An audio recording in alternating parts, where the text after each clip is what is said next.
Ano ang meaning ng cross para sa'yo? Ang ibig po sabihin ng cross for me is, Meaning po ng cross is, so para sa akin po, ang meaning po ng cross ay, For me, ang meaning ng cross ay cross is, meaning po sa akin ng cross ay, for me po, ang pagkaka-understand ko po sa cross is, Ito po yung simbolo ng ano ang meaning ng cross para sa'yo? Ang ibig po sabihin ng cross for me is, faith po. meaning po ng cross is, doon po pinahirapan si God at pinako po siya and may iba din po kasamang pinako. Doon po siya pinahirapan, pinabuhat sa kanya ng walang tulong, walang kain, kahit nanghihina na po siya. Yun lang po. So, para sa akin po, ang meaning po ng cross ay Holy Trinity po. God the Father, God the Son, and God the Holy Spirit.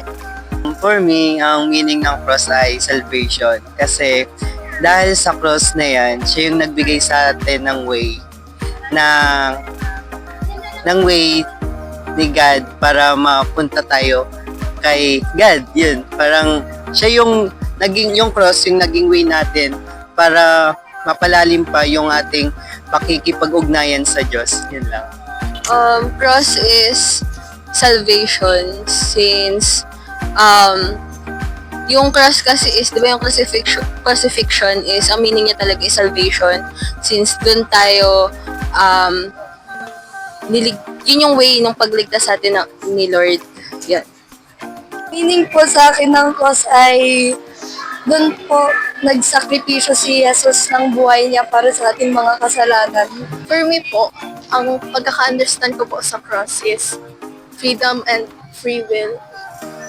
Kasi po, yung pagkakaturo po sa amin is dahil po dito, nakalaya ang mga tao sa mga kasalanan and stuff.